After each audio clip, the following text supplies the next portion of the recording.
مفتی طارق مسعود کے بیانات کے لیے طارق مسعود آفیشیل کو سبسکرائب کریں۔ طارق مسعود آفیشیل۔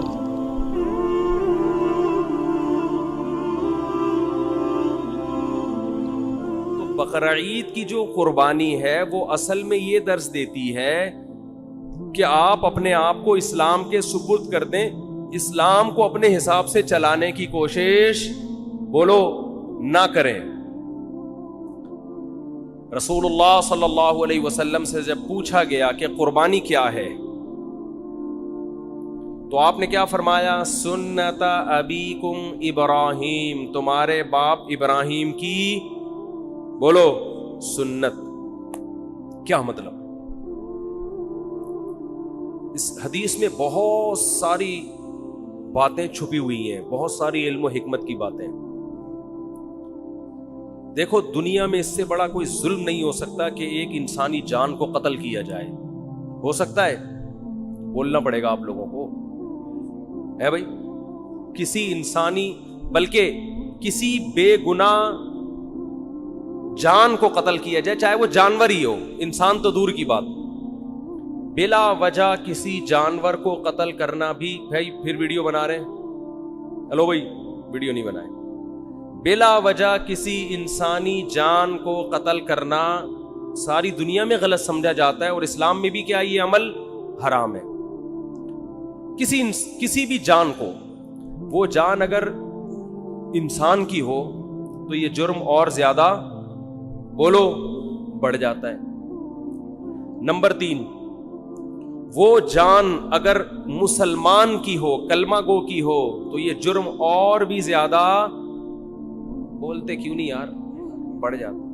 مسلمان کا قتل کرنا اور بڑا جرم ہے۔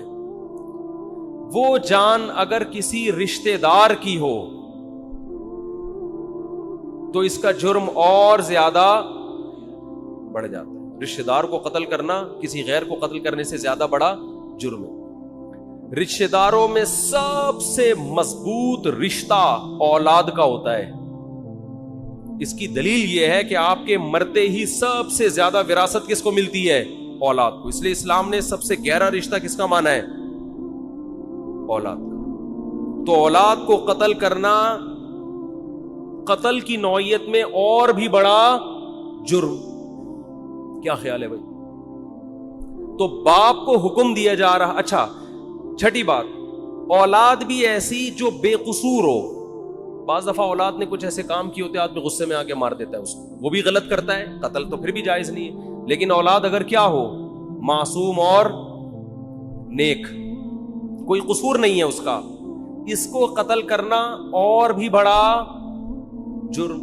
پھر وہ اولاد اگر نابالغ ہو تو شریعت میں نابالغوں کے حقوق بالغوں سے زیادہ ہیں۔ آج تو ان حقوق پر عمل نہیں ہوتا، یہ خوب مسئلہ سمجھ لیں۔ نابالغ بچے کا مال اس کی پرمیشن سے بھی آپ استعمال نہیں کر سکتے۔ نابالغ بچہ صدقہ کرے گا تو شریعت میں وہ کالعدم ہے، کیونکہ اس کو یہ حق نہیں ہے کہ اپنا مال کسی کو دے دے۔ وہ ابھی نہ سمجھے، شریعت نے اس کے تصرفات اور اس کے اس قسم کے افعال کو کالعدم قرار دیا ہے۔ نابالغ بچہ آپ کو اپنا پلاٹ گفٹ کر دے، شریعت اس کو کالعدم مانتی ہے۔ کوئی وصیت کر دے، کالعدم۔ سمجھتے ہو؟ کیونکہ اس کے مال کی حفاظت اور اس، اچھا، نابالغ بچے سے آپ کوئی کام بھی نہیں لے سکتے۔ یہ بہت اہم پوائنٹ کی بات ہے۔ لوگ خدمت لے رہے ہوتے ہیں نا، وہ بچہ کوئی جا بیٹا یہ لے کر آ، جا بیٹا پانی لے کر آ، جا بیٹا یہ لے کر آ۔ تو علماء نے یہ مسئلہ بیان کیا ہے کہ نابالغ بچے سے آپ کوئی کسی قسم کی خدمت نہیں لے سکتے۔ والدین خدمت لے سکتے ہیں، اسی طرح استاذ والدین کی پرمیشن سے اتنی خدمت لے سکتا ہے جس کا تعلق تربیت سے ہو۔ بہت مشکل ہے بات سمجھانا، بہت مشکل۔ مثال کے طور پر آپ نے پڑھنے کے لیے اپنا بچہ کسی ٹیچر کے حوالے کیا، اب ٹیچر کا ادب بھی آپ چاہتے ہیں اپنے بچے کو سکھانا، تو ماں باپ نے بچے سے یہ کہا اور ٹیچر سے بھی یہ کہا کہ اس سے خدمت لیتے رہا کریں، کبھی کبھار پانی منگوا لیا، یہ کام کروا لیا، دکان سے جو ہے وہ کوئی چیز منگوا دی، تاکہ اس میں استاذوں کی خدمت کا جذبہ برقرار رہے. تو ٹیچر اس نیت سے اس سے خدمت لے سکتا ہے تاکہ اس میں خدمت کا جذبہ برقرار رہے, اور یہ بھی جب لے سکتا ہے جب بچے کے والدین کی طرف سے ٹیچر کو اس کی پرمیشن بھی ہو, کیونکہ اصل متولی ماں باپ ہیں, استاذ نہیں ہے. بہت مشکل ہے یار, کیسے سمجھائیں. تو لیکن آج کیا ہو رہا ہے, بعض اداروں میں بچوں سے محنت مشقت والے کام لیے جاتے ہیں, تو جائز نہیں ہے, ان سے خوب سمجھ لیں. اسی طرح ہنر سکھانے کے لیے بھی بچے سے خدمت لی جا سکتی ہے والدین کی پرمیشن سے. ماں باپ اپنے بچے کو میکینک بنانا چاہتے ہیں تو شو روم میں لے جا کے وہ جو ورک شاپ میں بٹھا دیا, تو وہاں جو بھی استاذ ہے اس سے کہا کہ بھائی اس سے پلگ پانا وغیرہ کھلواؤ تاکہ اس کو یہ کام آئے. تو ہنر سکھانے کی نیت سے بھی ٹیچر, استاذ وہ نابالغ بچے سے خدمت لے سکتا ہے. کس کی پرمیشن سے؟ ماں باپ کی. مگر اس میں بھی یہ ہے کہ یعنی زیادہ محنت مشقت والے کام اس صورت میں بھی جائز نہیں ہے جس سے وہ تنگ آنا شروع ہو جائے. سمجھتے ہو؟ یہاں ایک مدرسہ ہے, مجھے نہیں یاد پڑتا کہ میں کبھی کسی بچے سے میں نے پانی بھی منگوایا ہو, مجھے نہیں یاد پڑتا. تو یہ اصول ہے, خوب سمجھ لیں. تو اس سے پتہ چلتا ہے کہ نابالغ کے حقوق اسلام میں بالغوں سے زیادہ ہیں. ٹھیک ہے, تو اس کا قتل کرنا تو اور بڑا جرم ہوگا نا. تو ابراہیم علیہ السلام کو اللہ تعالی حکم دے رہے ہیں کہ آپ قتل کریں ایک جان کا, اور وہ جان بھی انسانی جان, اور انسانی جان بھی معصوم بے گناہ, اور معصوم بھی آپ کا رشتہ دار, اور رشتہ دار بھی وہ جو سب سے قریبی, اور نابالغ بھی جس کے حقوق بالغوں سے زیادہ ہیں. اور مزید ایک بات یہ کہ وہ بچہ جو آپ کو آپ کی قربانیوں کے صلے میں بطور گفٹ ملا تھا, نہیں آ رہی بات, ابراہیم علیہ السلام نے جب اللہ کے لیے قربانیاں دی ہیں نا, تو اس کے گفٹ میں اللہ نے کیا دیے؟ اسماعیل. تو یہ تو اور زیادہ عجیب سی, یہ تو یعنی اللاجیکل بات بھی ہو گئی کہ معاذ اللہ نقل کفر ایک بہت بڑا جرم بھی کروایا جا رہا ہے, قتل انسانی کا, اور اللاجیکل کام بھی کروایا جا رہا ہے, اس لیے کہ جو چیز بطور گفٹ کے دی جاتی ہے وہ کبھی واپس نہیں لی جاتی. وہ طبعی عمر کو پہنچنے کے بعد انتقال کر جائے تو وہ تو سب نہیں مرنا ہے. ابراہیم علیہ السلام کہہ سکتے تھے اللہ تو نے تو میری قربانیوں کے صلے میں مجھے یہ بیٹا دیا تھا, تو دیا کیوں تھا جب تو نے اس عمر میں لینا تھا اور میرے ہی ہاتھوں ذبح کروانا تھا اس کو؟ کوئی لاجک سمجھ میں آتی ہے؟ آپ لوگ کی سمجھ میں آ رہی ہے میرا خیال ہے, تو بول لو نہیں آتی سمجھ. کوئی آتی ہے سمجھ میں لاجک اس کی؟ بالکل اللاجیکل کام, بالکل اللاجیکل کام. لیکن ابراہیم علیہ الصلوۃ والسلام نے فوراً حکم کی تعمیل کے لیے تیار ہو. کیوں؟ اس لیے کہ اللہ جب کسی بات کا حکم دے دے تو وہ اللاجیکل بھی کیا بن جاتا ہے؟ بولو. یہ چیز آج لبرل لوگوں کی کھوپڑی شریف میں بیٹھ نہیں رہی ہے. یہ ہر چیز میں پوچھتے ہیں کیوں, وائی, اس میں کیا ہے, کھڑے ہو کر پانی پینا کیوں, بیٹھ کے پیوں. میں وہ ان سے جب بھی کوئی پوچھے نا اسلام میں بیٹھ کر پانی پینا کیوں افضل ہے, کھڑے ہو کر بھی جائز ہے, افضل ہے بیٹھ کے پیو. سے بولے کپڑے کیوں پہنے ہوئے, کیوں کا جواب دیکھو. جب بھی کوئی گمراہ آدمی کیوں کرے نا, سوال پوچھے, تو جواب دینے کے بجائے اس سے سوالات پوچھنا شروع کر دو کہ تیرے اوپر پہلے 10 سوال ہیں تو اس کا جواب دے. ہمیشہ ہر باطل کی عادت ہوتی ہے وہ آپ کو سوالات میں الجھائے. آپ اسی سے پوچھو کہ اور بہت سارے کیوں ایسے جن کا تمہارے باپ کے پاس بھی, اب تو باپ کا لفظ اب چلے گا, جس کا تمہارے باپ کے پاس بھی کوئی جواب نہیں ہے. یہ جو لبرل لوگ ہم سے پوچھتے ہیں تم لوگ لاکھوں جانور کاٹ دیتے ہو, معصوم جانور, قربانی کے دنوں میں ظلم ہے جانوروں پر, تو بجائے ان کے جواب دینے کے آپ ان سے پوچھا کرو تم ایک مرغی بھی کیوں کاٹتے ہو؟ جو میکڈونلڈ میں اتنی لاکھوں مرغیاں کٹ کے برگر میں آتی ہیں, یہ کس بیس پر کاٹ رہے ہو؟ کیونکہ انسان اتفاق سے جب وجود میں آیا ہے, یہ جانور بھی اتفاق سے وجود میں آئے ہیں, تو اتفاق سے وجود میں آئی ہوئی چیزوں میں کسی کو کسی پر برتری حاصل نہیں ہوتی. جتنا حق زندہ رہنے کا اس دنیا میں انسان کا ہے اتنا ہی حق مرغیوں کا بھی ہے. آپ کہہ سکتے ہو کہ جانور بھی تو ایک دوسرے کو کھاتے ہیں, تو وہ تو جانور ہے نا, وہ تو گدھے ہیں. ان کو تو سینس نہیں ہے, آپ کو تو کھوپڑی دی اللہ نے. اللہ کو نہیں مانتے, چلو فطرت نے دی آپ کو کھوپڑی, اور آپ کے پاس کھانے کی دنیا میں اور کم چیزیں. دال کھاؤ, ماش کی دال میں اتنا پروٹین ہے, گوشت کی ضرورت کافی حد تک پوری کر دیتی ہے ماش کی دال. ہندو کھاتے ہیں نا دالیں, کھا کھا کے تو 99 سال زندہ رہتے ہیں. تو کوئی زندہ رہنے کے لیے گوشت کھانا ضروری نہیں ہے. اسلام نے جو ہمیں گوشت کھانے کا حکم دیا وہ تو اور بہت سارے, اس میں تو ابھینندن کی وجہ سے قائم ہے. یہ اس میں تو یہ کہا بھائی وہ آئے گا تو تم گوشت کھاؤ گے تو اوپر جا کے اس کو چائے پلا کے رخصت کرو گے. دالوں پہ یہ کام, جو دال پہ سیٹ ہو گیا, جو سبزی پہ سیٹ ہو گیا, وہ یہ کام 10-20 سال امریکہ نے افغانستان میں گھاس کھائی کہ نہیں کھائی؟ 20 سال امریکہ نے افغانستان میں کیا کھایا ہے؟ گھاس کھائی ہے. آگے سے افغان لڑے ہیں, تو اگر افغان سبزی خور ہوتے 20 سال لڑتے؟ کیا ہو گیا بھائی؟ 20 سال یہ دمبے کھا کے لڑے ہیں میرے بھائی. یہ سبزیوں پہ لڑائیاں نہیں ہوتی. تو گوشت کے تو سائیڈ افیکٹ ہیں کہ اس سے لڑتا ہے آدمی. تو لبرل لوگوں کو تو گوشت کی پیس, وہ کیا ہے, لو پیس چاہتے ہیں نا دنیا میں, اور بھی 2-4 اس طرح کے الفاظ ہیں, پیس, لو, اور کیا ہے, خیر وہ سوچتے رہیں بعد میں بیٹھے. تو یہ تو پیس فل دنیا چاہتے ہیں, اس میں تو گوشت ہونا ہی نہیں چاہیے.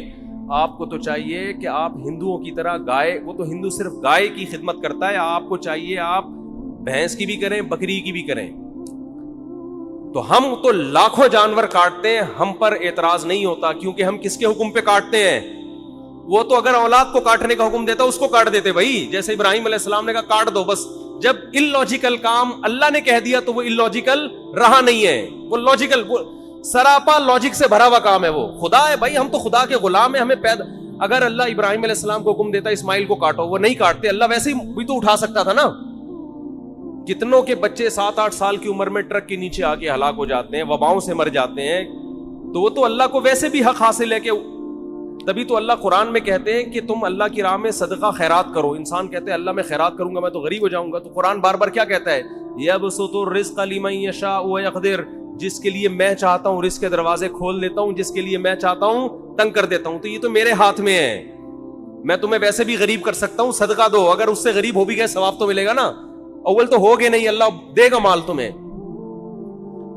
تو ہمارے پاس تو دلیل ہے ہمارے رب کی طرف سے, اس نے ہمیں حکم دیا بقرعید کے 3 دنوں میں اپنے حبیب سے کہلوا دیا صلی اللہ علیہ وسلم, اللہ کو جانور کا خون بہانے سے زیادہ کوئی عمل محبوب, بولو نا بھائی, نہیں ہے. تو ہمارے پاس تو دلیل ہے کہ ابراہیم کو اللہ نے حکم دیا اپنے بیٹے کو ذبح کرو.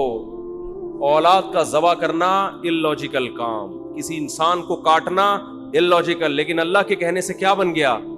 لاجک سے بھرا ہوا. اب اس پہ اعتراض کرنا illogical ہے. تو وہ خدا اگر ہمیں دمبے کاٹنے کا حکم دے اور اس میں انسانوں کا فائدہ بھی ہو, خود ان جانوروں کا بھی فائدہ ہے, خود ان جانوروں کا.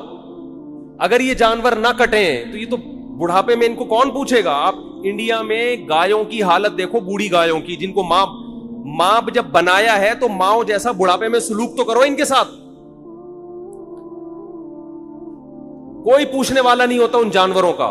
ان جانوروں کا جوانی میں کٹ جانا ان کے لیے بھی فائدہ مند اور انسانوں کے لیے بھی فائدہ مند ہے. اور اللہ کہتے ہیں سخرھا لکم, ان جانوروں کو اللہ نے کس کے لیے بنایا؟ ہمارے لیے. تو جو مذہب کو نہیں مانتے ان سے سوال ہے کہ تو ایک مرغی بھی کس بیس پہ کاٹتا ہے؟ اے بھائی تم شکار کس بیس پہ کرتے ہو؟ یہ جانوروں کو بھی زندہ رہنے کا اتنا حق ہے جتنا انسانوں کو ہے. تو ان سے سوال کیا کریں ان کے بجائے ان کا جواب دینے کے.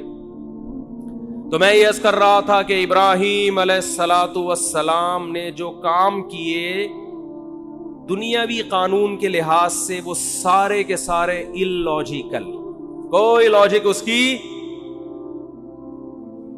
کیا ہو گیا یار, پسینے میں ڈوب رہے ہیں اور منہ سے پھوٹ دو یار, نہیں بنتی نا. آج تو کچھ زیادہ ہی مرجھائے ہوئے لگ رہے ہیں. اس کی کوئی, پشاور میں جب میں نے جملہ ادھورا چھوڑتا نا, ایسے ادھر سے آواز پورا مجمع گونجتا, تو ان کو میں نے کہا فل ان دا بلینکس, مگر آرام سے, خالی جگہ پر کرو مگر آرام سے. لوگوں میں جوش ہے نا، دمبے. تو دمبا بولتا ہے. دمبا کیا ہے؟ بولتا ہے. مچھلی نہیں بولتی. مچھلی میں زیادہ طاقت نہیں ہے. طاقت کس میں ہے؟ مچھلی کھایا کریں، ویسے صحت کے لیے اچھی چیز ہے، لیکن جو پاور آئے گی نا، بازوؤں میں طاقت آئے گی، وہ دمبے سے آئے گی، وہ مچھلی سے نہیں آئے گی. خیر، تو ابراہیم علیہ السلام نے جو سارے کام اللاجیکل کیے، تبھی تو وہ کیا بنے. دیکھو، اس کا یہ مطلب نہیں ہے کہ ہر اللاجیکل کام آپ کرنا شروع کر دو. ہمارے دینداروں میں یہ ایک بڑا مسئلہ ہے، جتنے بھی کام کریں گے سارے کھوپڑی سے، کسی کی کھوپڑی میں سمجھ میں نہیں آئیں گے یہ کر کیا رہے ہیں. جب اللہ اس کے رسول نے حکم دے دیا تو پھر نہ دیکھو. جب تک حکم نہیں دیا تو ہمیں کھوپڑی استعمال کرنے کا حکم ہے. کوئی بھی لاجیکل کام کرنے کی ہمیں اجازت نہیں ہے.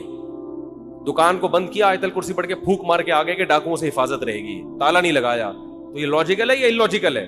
اسلام نے حکم دیا بھائی پہرے رکھو، تالے لگاؤ، حفاظت کرو. نبی نے حکم دیا رات کو چراغ کو جلتا ہوا مت چھوڑو. فَإِنَّ الْفُوَيْسِقَةَ تَضْرِبُ النَّارَ عَلَىٰ أَهْلِهَا. چوہا بعض دفعہ چراغ کو الٹ کے آگ لگا دیتا ہے. اتنی احتیاط کا حکم دیا ہے. تو رات کو آگ کو جلتا ہوا چھوڑنا اللاجیکل کام ہے. اس کی کوئی نہ ضرورت ہے اور یہ حادثے کا ذریعہ ہے. نبی نے فرمایا، ایک صحابی ایسے کنکر کو نا ایسے پھینک رہے تھے، آپ نے فرمایا یہ اس سے نہ کوئی دشمن ہلاک ہوگا، اس سے کسی کی آنکھ پھوٹ سکتی ہے. لوگ اٹھا اٹھا کے پتھر پھینک رہے ہوتے ہیں نا، ویسے ہی ٹائم پاس کرنے کے لیے کسی کے لگ سکتا ہے. ہر کام سے پہلے آپ نے 100 دفعہ سوچنا ہے کہ اس کی کوئی لاجک بنتی ہے کہ نہیں بنتی. لیکن جہاں اللہ کا حکم آ جائے تو بس یہی لاجک ہے کہ کس نے حکم دیا ہے؟ اللہ نے. سمجھتے ہو؟ اسی میں ایک بات خوبی ابھی جب بات چل پڑی ہے، والدین جب کسی بات کا آرڈر کیا کریں نا اور اس میں آپ کا کوئی بڑا نقصان نہ ہو، تو یہ نہ دیکھا کریں کہ یہ کیوں. بھئی یہ اب کس کا حکم ہے؟ باپ. یہ باپ کا حکم ہے، ماں کا حکم ہے، ان کو خوش کرنے کے لیے کرنا ہے. اس میں زیادہ پنچایتوں میں نہ جایا کریں یہ کیوں کہہ رہے ہیں، یہ کیوں کہہ رہے ہیں. بھائی جو کہہ رہے ہیں کر لو یار، یہ خوش ہو جائیں گے، بس ان کو خوش کرنا ہمارا مقصد ہے. بحث بہت ہوتی ہے آج کل، میاں بیوی میں بحثیں چل رہی ہوتی. شوہر کسی بات کا آرڈر دیتا ہے، آرڈر یا گزارش کرتا ہے، آرڈر کا لفظ ذرا سخت ہو گیا، بیہائنڈ دا سین آئے گا. اب کسی نے میرا ایک بنایا بیہائنڈ دا سین، میں نے کسی چلے چھوڑے، تو ریکویسٹ کرتا ہے. چھوڑو یار اس ریکویسٹ کو بھی، ٹائم بہت تھوڑا ہے نا. یہ قربانی کا فلسفہ ذرا کھوپڑی میں اچھی طرح بٹھا دوں میں. تو ہم جو جانور ذبح کرتے ہیں، کیوں؟ کوئی ہم سے پوچھے کیوں، وجہ کیا ہے؟ بھائی کس نے حکم دیا؟ اللہ نے. ایک بات خوب سمجھو. دوسری بات دیکھو، آج میں نے دیکھا ہے جو وہ چیزیں ہمیں نظر آ رہی ہیں جو بچپن میں ہم جن کا تصور نہیں کرتے تھے، جو بہت غلط ہو رہا ہے کام. بقرعید کے جو ایام ہیں ان میں روزہ رکھنا کیوں حرام ہے؟ اس لیے کہ یہ گوشت اللہ کی طرف سے ضیافت ہے اپنے بندوں کے لیے. اس کا مطلب بقرعید میں ہمیں یہ گوشت کھانا چاہیے. یہ تکبر ہے گوشت سے اجتناب کرنا بقرعید کے ایام میں. میں حیران ہوتا ہوں، بقرعید کے دن دعوت کر رہے ہوتے ہیں لوگ، چکن کھلا رہے ہوتے ہیں، چکن بریانی پکائی ہوئی ہے. بھائی یہ تو بہت برا عمل ہے. مسلمانوں کا شعار ہے یہ قربانی کا گوشت. کس بیس پر آپ چکن پکا رہے ہو؟ کوئی پرہیز ہو کسی کو تو ایک الگ بات ہے. کہہ رہے ہیں جی مہمان زیادہ آ گئے تو چکن کھلا رہے ہیں ان کو. ہمارے نبی کھانے پینے کے شوقین نہیں تھے. بہت قناعت، جو کی روٹی، کھجور، وہ بھی 40 دن گھر میں چولہا نہیں جلتا. لیکن بقرعید کے دن آپ صلی اللہ علیہ وسلم قربانی کے گوشت کھانے کا اتنا اہتمام کرتے کہ بقرعید کے دن پہلا نوالا جو آپ کے حلق مبارک میں اترتا وہ قربانی کے گوشت کا، کہ اللہ کی طرف سے ضیافت ہے تو ہم گوشت کا انتظار کریں گے. ہمارے ہاں لوگ گوشت کو گوشت کے طور پہ دیکھ رہے ہیں، اللہ کی ضیافت کے طور پہ نہیں دیکھ رہے. اس کو گوشت لے رہیں گے. ایک صاحب ہیں ڈیفنس میں، انہوں نے قربانی کی ساری قربانی صدقہ کر دیتے ہیں، اپنے گھر میں کرتے ہی نہیں قربانی. میں نے کہا کیوں؟ کہہ رہے یار ہم تو پورے سال گوشت کھاتے ہیں تو اس لیے میں گھر میں قربانی نہیں کرتا، سارا ادھر ادھر بس گھر میں ہمارا دکان سے ہی آ رہا ہے. یہ بہت بری حرکت ہے بھائی آپ کو اللہ اس لیے تھوڑی قربانی کروا رہے کہ پورے سال آپ جو بیچارے دال کھاتے ہیں تو وہ گوشت کھا لیں، اس لیے تھوڑی کروا رہے اللہ قربانی. جب کوئی عزت دار آدمی آپ کو دعوت دے اور کہے کہ ہماری دعوت میں آئے، آپ پوچھیں کیا پکاؤ گے، وہ کہے میں قورمہ بریانی، اور آپ دعوت سے شارٹ ہو جائیں. اگلے دن وہ فون کر کے پوچھ رہا ہے آپ میری دعوت میں کیوں نہیں؟ آپ کہتے ہیں یار ہم تو صبح شام پیزا برگر کھانے والے لوگ ہیں، روز کھاتے ہیں، یہ قورمے بریانی تو یہ ہمارے لیے کوئی اتنی ویلیو نہیں رکھتی، یہ تو ہم اپنے غریبوں کو کھلاتے ہیں. اس کو غصہ آئے گا کہ نہیں آئے گا؟ کیا ہو گیا بھائی؟ او بھائی ابھی اس کے قورمے کو نہیں دیکھا جائے گا، اس کی نسبت دوست کی طرف کی جائے گی کہ میرا بچپن کا دوست ہے، اس نے وہ بے شک دال چاول کھلائے. آپ جائیں گے نوالے بھر بھر کے شوق سے کھائیں گے، تعریفیں بھی کریں گے. آپ کی ماں نے بھنڈی پکائی ہو ہے بھائی، مسور کی بھنڈی تو بہت اعلیٰ غذا ہے. مسور کی دال جو اللہ دشمنوں کو بدعا، جب کیونکہ بہت خشک ہوتی ہے،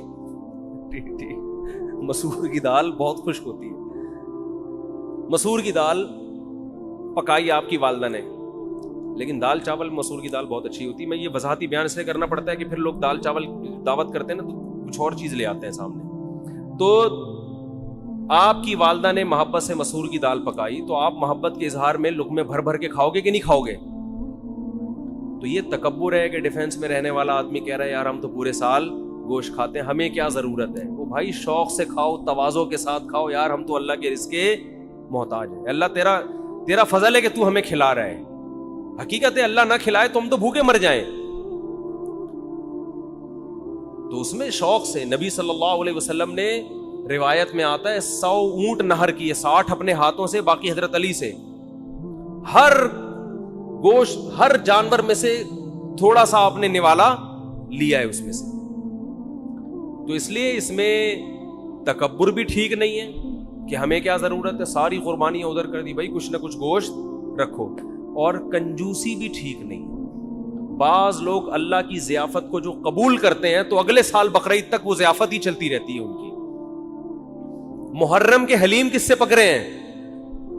ہے بھائی اتنی بھی کنجوسی ٹھیک نہیں. وہ ایک چٹکلا ہے نا اس پہ، ایک آدمی کو خواب آیا، بقرعید کے 6 مہینے بعد خواب آیا کہ اس کا بکرا جنت میں ٹہل رہا ہے، ایک ٹانگ نہیں ہے، ایک ران نہیں ہے.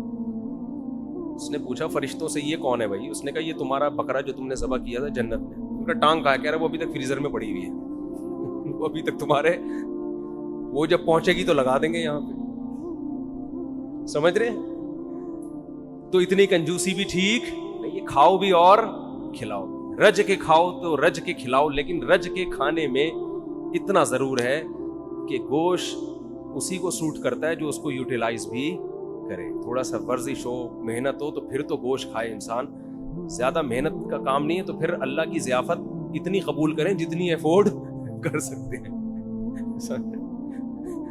میرے بیان سن سن کے چربیاں کھا کھا کے پتہ چلا آغا خان میں پڑے ہوئے ہیں، لیکن کھائیں ضرور. اور ایک اہم بات یہ بھی کہ جو غریب آدمی ہے جسے پورا سال گوشت کھانے کو نہیں ملتا، وہ اگر قربانی کرتا ہے تو فقہا کہتے ہیں اس کے لیے اسٹور کرنا یہ صدقہ کرنے سے زیادہ بہتر ہے. سمجھتے ہو ایسے غریب بھی ہیں جو بیچارے پورے سال گوشت نہیں ملتا، ان کے بچے ہیں، فیملی ہے، تو اس کے لیے اسٹور کرنا یہ صدقہ کرنے سے زیادہ بہتر ہے، کیونکہ اپنے بچوں کا حق دوسرے کے بچوں سے پہلے. تو بعض غریب بھی سخاوت دکھاتے ہیں، ان کے بچے بلک رہے ہوتے ہیں، ابا اتنے عرصے کے بعد بکرا دیکھنے کو ملا ہے، اتنا گوشت دیکھنے کو ملا ہے، امیدیں تھی کباب کوفتے بنا بنا کے پھوڑتے، ابا نے سخاوت میں آ کر سارا خالو کو دے دیا، ماموں کو دے دیا. تو فقہا نے مسئلہ بیان کیا ہے کہ بھائی اگر کوئی آدمی غریب ہے، اس کے خاندان بڑا ہے، تو پورا گوشت اسٹور کر لے. بچوں کا حق پہلے، بچوں کو پہلے فوکس کرے، بیوی بچوں کو اپنے. سمجھتے ہو کہ نہیں سمجھتے تو وہ پھر اس پہ آپ طنز نہ کریں کہ 6 مہینے بعد حلیم کیوں پکڑا ہے. بھائی اس کا مسئلہ ہے، وہ اللہ نے اس کو، تو بچوں کو پہلے کھلائے باقی بعد میں. تو یہ جو قربانی کے 3 حصے کیے جاتے ہیں یہ فرض واجب نہیں ہے، یہ مالدار کے لیے ایک مستحب حکم ہے کہ آپ مالدار ہیں تو آپ تو پورے سال کھاتے رہتے ہیں، ایک حصہ آپ کھا لیں، آپ اللہ کی طرف سے ضیافت ہے، ایک حصہ رشتہ داروں میں بانٹ دیں. اگر رشتہ دار مالدار ہیں تو پھر ان کو بھی بانٹنے کی ضرورت نہیں ہے. ایک تھرڈ آپ کیا کر دیں غریبوں کے لیے. قرآن کہہ رہے ہیں فَكُلُوا مِنْهَا وَأَطْعِمُوا الْقَانِعَ وَالْمُعْتَرَّ, قناعت والے کو بھی اور جو دیکھنے سے مسکین لگ رہا ہو, یعنی اتنا مسکین ہو کہ اس کی غربت کے آثار اس کے چہرے پہ ظاہر ہو جائیں, صحت سے پتہ چل رہا ہے کہ بیچارے کو گوشت کھانے کو نہیں ملا, تو غریبوں کو بھی کھلاؤ, خود بھی کھاؤ. تو جو غریب ہے وہ سارا کھا لے, جو مالدار ہے وہ ایک تہائی صدقہ کر دے.